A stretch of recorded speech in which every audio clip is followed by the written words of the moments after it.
मैं आमेर का राजा मानसिंह हूँ। मिलिए टोंक के 10 साल के कान्हाराम बैरवार से। पुनर्जन्म का किया बड़ा दावा।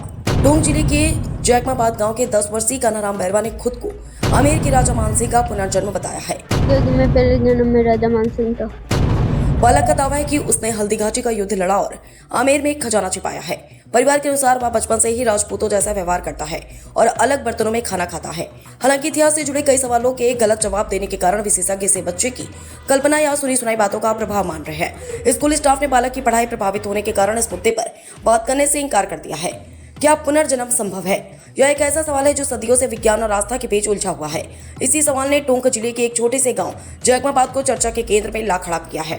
यहाँ रहने वाले 10 वर्षीय बालक कान्हाराम बैरवा, जो एक सरकारी स्कूल में 5वीं कक्षा का छात्र है, का दावा है कि वह पिछले जन्म में आमेर के प्रसिद्ध शासक राजा मानसिंह प्रथम थे। बालक और उसका परिवार पूरी दृढ़ता के साथ यह बात कह रहे हैं कि कान्हाराम के रूप में राजा मानसिंह ने दोबारा जन्म लिया। यह मामला उस समय और अधिक सुर्खियों में आ गया जब बच्चे ने आमेर महल में छिपाए हुए खजाने और शिला देवी मंदिर के इतिहास से जुड़ी ऐसी बातें कही जो आमतौर पर एक छोटे बच्चे की समझ से परे मानी जाती है। कान्हाराम के परिजनों के अनुसार उसके व्यवहार में बदलाव मात्र 2.5 साल की उम्र से ही दिखने लगा था। उसकी मां ग्यारसी देवी का दावा है कि बच्चे ने पहला शब्द ही राजा मानसिंह बोला था। इतना ही नहीं, कान्हाराम अपने ही घर में भेदभाव करता है और खुद को उच्च कुल का राजपूत मानकर साधारण बर्तनों में खाना खाने से इंकार कर देता है। वह घर में सिंहासन लगाकर बैठता और युद्ध की क्रीड़ाएं करता है। उसकी मां का मानना है कि बालक पर शिला देवी की विशेष कृपा और वह अष्टमी के दिन लोगों की समस्याओं का समाधान भी करता है। परिवार अब चाहता है कि यह बात आमेर के राज परिवार तक पहुंचे ताकि बालक की जिज्ञासा शांत हो सके।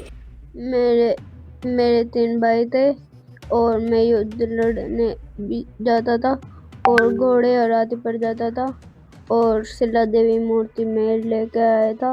हम युद्ध लड़ने जाते थे तो वो हमारे साथ रहती थी और हम मारते थे सैनिकों को और वो खाती थी। माता जी की विशेष बात है कि उसको एक गुप्त कमरे के अंदर रखा गया है कि अगर उसका गेट खोल दिया गया तो मतलब कि वो भोग मांगे।